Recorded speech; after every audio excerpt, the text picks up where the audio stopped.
Welcome back to Loose Talk.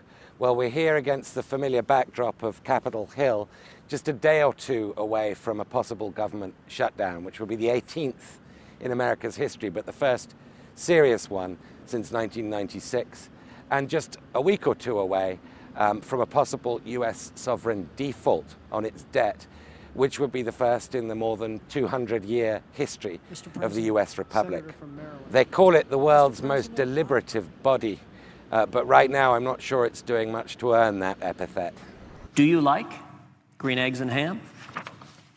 I do not like them, Sam I am. I do not like green eggs and ham. So how did we get into such a dire situation? Well, I could tell you a complicated story about debt ratios, congressional spending battles, and the continuing aftermath of the 2008 financial meltdown, all of which would be instructive. But there's also a much simpler story about the Tea Party's obsession with bringing Barack Obama down. I will do everything necessary and anything possible to defund Obamacare. President Obama's most cherished accomplishment is the Affordable Care Act, otherwise known as Obamacare, which was passed more than 3 years ago by this body, and which is due to go into effect a day or two from now. Now, since it was enacted, it's survived multiple legal challenges. It's been repealed more than 40 times in the Republican-controlled House, and of course, President Obama himself has been emphatically re-elected. The cost of health care is now growing at the slowest rate in 50 years. And yet here we are today at a point where Republicans are prepared to risk shutting down the federal government unless Obama agrees to begin dismantling his signature accomplishment. Think of it as a kind of your money or your life stick up. Obamacare is driving up the cost of health care. It's destroying millions of American jobs. It is a train wreck. It has to go.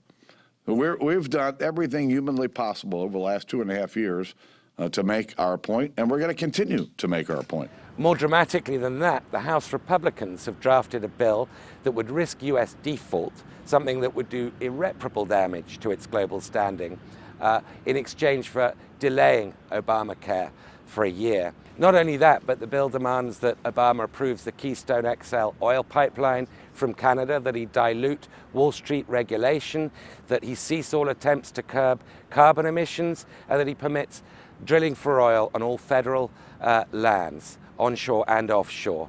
It's a bit like threatening to burn the house down unless Santa Claus comes down the chimney with every gift you ever wanted. Oh, and by the way, I'd like an iPad 5 and a personal trainer once a week, or the dollar gets it. And I can think of no better summary of this situation than that song by REM. Offer me solutions, offer me alternatives, and I decline. It's the end of the world as we know it. It's the end of the world as we know it. It's the end of the world. So what happens now? Well, nobody knows. Maybe John Boehner, the House Speaker, will bring his troops back from the brink and avoid disaster. His place in history may well depend on doing that, although he'd risk his job as Speaker in the bargain. Maybe we'll get a government shutdown and no default, or vice versa. It would be a brave person to predict the outcome to this.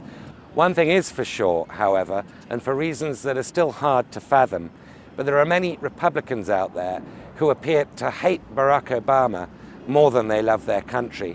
And whatever happens in the next few days, you can bet on that remaining the case until he leaves office. It's going to be a long war of attrition with the continual risk of earthquakes.